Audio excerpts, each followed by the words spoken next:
हाय दोस्तों, स्वागत है आपका पैशन कंपटीशन में। सीटेट के प्रीवियस ईयर पेपर की सीरीज में हम लोग डिस्कस करेंगे आज 10 जनवरी 2022 के हुए पेपर को। इसमें हम लोग इसके ईवीएस पोर्शन को डिस्कस करेंगे। तो आइए बिना देर के हुए स्टार्ट करते हैं क्वेश्चन नंबर 1 से। पहला प्रश्न है कि नीचे दिए गए घरों के प्रकारों में से उसे चुनिए जिसे भारी वर्षा वाले क्षेत्रों के गाँव में रहने वाले लोगों को बनाना चाहिए। पहला है सपाट छत वाले बांस के घर, दूसरा है सपाट छत वाले पत्थर या लकड़ी के घर, तीसरा है बांस के खंभों पर बने ढालू छत वाले घर, चौथा है मिट्टी और फूस के घर जिनकी ढालू छतें कटीली झाड़ियों की बनी होती है। तो इसका सही जवाब है ऑप्शन नंबर 3, बांस के खंभों पर बने ढालू छत वाले घर। भारी वर्षा वाले क्षेत्रों के गांव में रहने वाले लोगों के घर बांस के खंभों पर बने ढालू छत वाले घर होते हैं। ये घर मजबूत बांस के खंभों से बने होते हैं क्योंकि बांस अपनी मजबूत संरचना के साथ सबसे अधिक उपलब्ध संसाधनों में से भी एक है। घर के अंदर का भाग लकड़ी का बना होता है जिसे बांस के आधार पर रखा जाता है और अधिकांश गांव अपने लकड़ी के घरों को जमीन से 3 से 3.5 मीटर ऊपर मजबूत बांस के खंभों पर बनाते हैं क्योंकि ऐसे राज्यों में अक्सर बाढ़ आती रहती है। अगर यहीं पर क्वेश्चन बन जाए कि ऐसे घर किस राज्य में पाए जाते हैं तो वह असम में पाए जाते हैं। कहाँ पर? असम में। और बहुत बार यह क्वेश्चन पूछा भी गया हुआ है। ठीक है दोस्तों, आइए नेक्स्ट क्वेश्चन देखते हैं। क्वेश्चन नंबर 62 है कि उस महिला वेट लिफ्टर का नाम क्या है जिसने अंतर्राष्ट्रीय खेल प्रतियोगिता में 29 मेडल जीते हैं। तो उनका नाम क्या है? उनका नाम है कर्दम मल्लेश्वरी। बहुत ही ज़्यादा बार पूछे जाने वाला यह प्रश्न है। कर्दम मल्लेश्वरी कौन है? तो यह भारत की महिला वेट लिफ्टर है और इन्होंने अंतर्राष्ट्रीय खेल प्रतियोगिता में 29 मेडल जीते हैं। कर्दम मल्लेश्वरी ओलंपिक खेलों में कांस्य पदक जीतने वाली भारत की प्रथम महिला खिलाड़ी हैं। और इनका जन्म कहाँ पर हुआ था? तो इनका जन्म आंध्र प्रदेश में हुआ है। कभी कभी पूछ लिया जाता है, बहुत बार पूछा भी गया है कि यह कहाँ की मुख्य निवासी हैं। तो यह आंध्र प्रदेश की मुख्य निवासी हैं। इन्होंने कितने अंतर्राष्ट्रीय मेडल जीते हैं? 29 जीते हैं। और ओलंपिक में यह कांस्य पदक जीतने वाली प्रथम भारत की महिला खिलाड़ी रही हैं। आइए नेक्स्ट क्वेश्चन देखते हैं। मेढकों और कीटों को फंसाने और खाने वाला घटपर्डी पौधा कहाँ पाया जाता है? मेघालय, मणिपुर, मिजोरम या महाराष्ट्र में? तो यह मेघालय में पाया जाता है। इसके अलावा यह ऑस्ट्रेलिया और इंडोनेशिया में भी पाया जाता है। आइए नेक्स्ट क्वेश्चन देखते हैं। क्वेश्चन नंबर 64 है, यदि आपके पुस्तक में किसी बड़े शहर का मानचित्र दिया गया है जिसके दाईं ओर के ऊपर वाले कोने पर मानचित्र का पैमाना इस प्रकार दिया गया है कि पैमाना 1 सेंटीमीटर बराबर 950 मीटर। इसके पहले हमने जितने पेपर को सॉल्व किए हैं सब में जो पैमाना का वैल्यू दिया रहता था वह 1 सेंटीमीटर बराबर कितना 110 मीटर दिया रहता था। इसमें थोड़ा चेंज किया है कि 1 सेंटीमीटर बराबर 950 मीटर दिया गया है। ठीक, यदि इस मानचित्र पर रेलवे स्टेशन और हवाई अड्डे के बीच की मापी गई दूरी 16.7 सेंटीमीटर है तो इन दोनों के बीच की वास्तविक दूरी है लगभग कितनी होगी? तो आइए निकाल लेते हैं। 1 सेंटीमीटर बराबर दिया है 950 मीटर, तो 16.7 सेंटीमीटर बराबर कितना हो जाएगा? यह हो जाएगा हमारा 16.7 गुणे 950। जब 16.7 में 950 से गुणा करेंगे तो कितना आ जाएगा? आपका आ जाएगा 15,865 मीटर। ठीक है, आप लोग कर लीजिएगा। अगर यहाँ पर हम गुणा करेंगे तो बहुत लेंदी हो जाएगा, इसलिए नहीं कर रहे हैं। ठीक है, तो यहाँ पर जब 16.7 में 950 से गुणा किया गया तो कितना आया? 15,850 मीटर। किंतु आंसर हमारा किलोमीटर में दिया गया है तो इसे किलोमीटर में कन्वर्ट करने के लिए क्या करेंगे? 1000 से डिवाइड कर देंगे और नीचे जितना शून्य रहता है उतने ही अंक पर दशमलव लगा देते हैं। तो 3 शून्य है तो 1 2 3 3 अंक पे दशमलव लगा दीजिए तो कितना आ जाएगा? 15.865। किंतु जो आंसर दिया है देखिए आपका 2 अंकों तक ही दिया है, केवल 1 अंक तक दिया है, ठीक है। तो यहाँ पर 15.8 या तो हम लोग डायरेक्ट लिख दें, किंतु इसे लिखने से पहले एक बात का ध्यान रखेंगे कि इसके आगे वाली जो संख्या है यह 5 से छोटी है या बड़ी है। तो यहाँ पर देखिए 8 के बाद जो संख्या है वह 6 है, यानी कि 5 से बड़ी है। तो इसको हम 8 न लिख के इसमें 1 जोड़ कर लिखेंगे, ठीक है। अगर यहीं पर संख्या 5 से छोटी होती तो हम इसे डायरेक्ट 15.8 लिख देते हैं, किंतु 8 के बाद वाली संख्या 5 से बड़ी है, इसलिए हम 8 में 1 जोड़ देंगे तो कितना आंसर हो जाएगा 15.9 किलोमीटर। तो ऑप्शन नंबर 2 सही हो जाएगा, 15.9 किलोमीटर। आइए नेक्स्ट क्वेश्चन देखते हैं, क्वेश्चन नंबर 65। निम्नलिखित में से उन जिम्मेदारियों को चुनिए जिन्हें पर्वतारोहण के ग्रुप लीडर निभाते हैं। पहला है ग्रुप के आगे चलना ताकि ग्रुप पीछे पीछे चले, तो यह गलत है। दूसरा है उन प्रतिभागियों को रुकने के लिए कहना जो उचित प्रकार से चढ़ने योग्य नहीं है, तो यह भी गलत है, बल्कि जो पर्वतारोहण के ग्रुप लीडर होते हैं वह उन्हें साथ लेकर चलते हैं, उनकी मदद करते हैं। तीसरा है सामान उठाने में प्रतिभागियों की सहायता करना, तो यह सही है।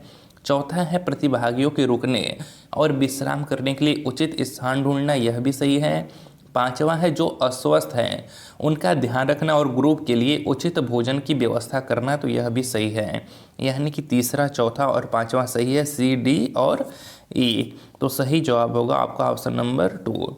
आइए नेक्स्ट क्वेश्चन देखते हैं, क्वेश्चन नंबर 66 है कि किसी वृक्ष के बारे में नीचे दिए गए कथनों पर विचार कीजिए। इस वृक्ष की ऊंचाई सामान्य कक्षा के कमरों की दीवारों के बराबर होती है। बी है इस वृक्ष की जड़ें धरती के भीतर वृक्ष की ऊंचाई की लगभग 30 गुनी गहराई तक नीचे जाती है जब तक कि भूजल स्तर तक न पहुंच जाए। सी है यह वृक्ष अपने तने में जल एकत्र करता है। डी है यह वृक्ष आबू धाबी में रेत के टीलों के पास पाया जाता है। इस वृक्ष जिसे रेगिस्तानी ओक कहते हैं के बारे में कौन सा कथन सही है? तो यहाँ पर रेगिस्तानी ओक वृक्ष का वर्णन किया गया है, तो इसके बारे में कौन सा सही कथन है?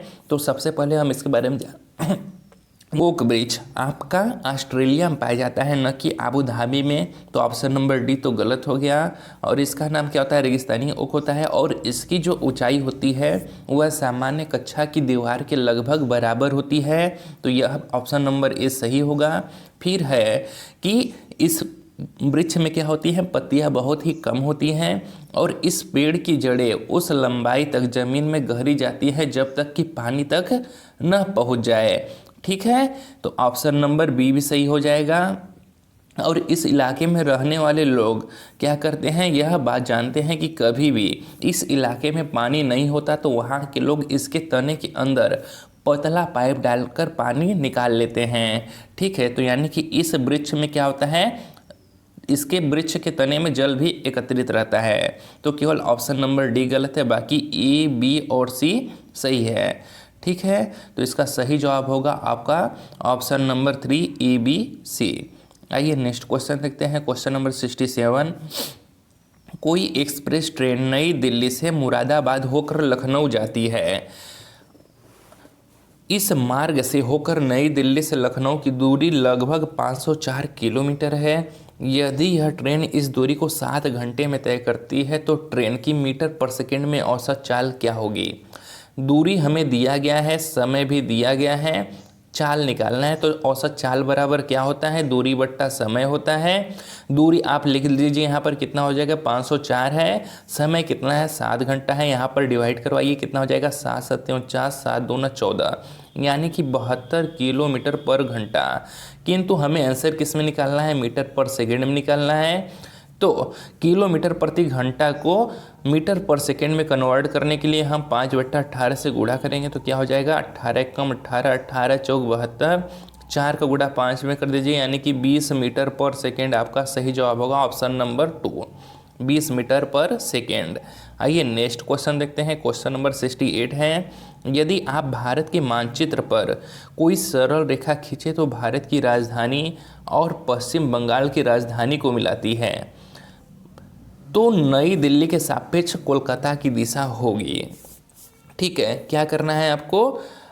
नई दिल्ली के सापेक्ष कोलकाता की दिशा को बतानी है। यहाँ पर देखिए हमारी दिल्ली है और यहाँ पर है पश्चिम बंगाल, ठीक है। तो उन दोनों के बीच जब सरल रेखा खींचेंगे तो दिल्ली के सापेक्ष आपको किसकी दिशा बतानी है, कोलकाता की। तो यहाँ पर देखिए जब दो एरो हम लोग खींचेंगे तो यहाँ पर ये होता है हमारा पूरब, इधर पश्चिम, इधर उत्तर और इधर दक्षिण। तो यह देखिए किसके किसके बीच में है, यह आपके पूरब और दक्षिण के बीच में है। तो यानी कि दिल्ली से पश्चिम बंगाल की दिशा क्या होगी, दक्षिण पूरब होगी, ठीक है। क्या होगी, दक्षिण पूर्व। इसका सही जवाब ऑप्शन नंबर 1 हो जाएगा। ये नेक्स्ट क्वेश्चन देखते हैं। क्वेश्चन नंबर 69 है, ग्रेगर मेंडल एक मंक मुनि थे जिन्होंने 28,000 मटर के पौधों के साथ 7 वर्ष तक मठ के बगीचे में प्रयोग किए। उन्होंने यह पाया कि मटर के पौधे में कुछ ऐसे लक्षण हैं जो जोड़ियों में आते हैं, निम्नलिखित में से उसे छांटिए, जिसे मेंडल ने अपने प्रयोगों में नहीं पाया था। पहला है बीजों का हरा या पीला होना, यह पाया था। बीजों का खुरदुरा या चिकना होना, यह भी पाया था। जबकि आपका तीसरा है पौधों का लंबा या नाटा होना, यह भी पाया था। चौथा है अगली पीढ़ी के पौधों के बीजों का नया रंग जो पीले और हरे गुड़ से मिलकर बना है, यही नहीं पाया था। तो यही सही जवाब होगा। आइए नेक्स्ट क्वेश्चन देखते हैं। क्वेश्चन नंबर 70 है, नीचे दिए गए लक्षणों वाले पक्षी का नाम क्या है। एक पक्षी ऐसा जिसकी दुम पर पैसा, सिर से दुम तक दिखे नीला ही नीला सा। तो जब आप मोर के पक्षी को देखेंगे तो उसके ऊपर ऐसा कुछ दिखता है, ठीक है। उसी के बारे में कह रहा है कि जिसके दुम पर पैसा और सिर से दुम तक दिखे नीला ही नीला, और उसका कलर कैसा होता है, तो नीला कलर का होता है। तो कौन सी पक्षी होगी आपकी, मोर पक्षी हो जाएगी।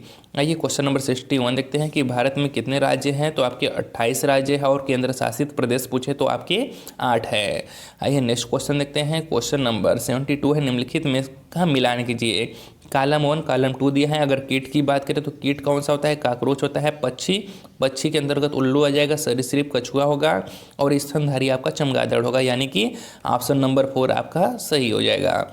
आइए नेक्स्ट क्वेश्चन देखते हैं। क्वेश्चन नंबर 73 है, यदि आप सबसे छोटे मार्ग से ट्रेन द्वारा पटना से चंडीगढ़ जा रहे हैं तो वह संभावित राज्य या केंद्र शासित प्रदेश जिससे होकर आप नहीं गुजरेंगे कौन सा होगा, हरियाणा, उत्तर प्रदेश, पंजाब या दिल्ली। आइए देखते हैं इसके इंडिया के मैप पर।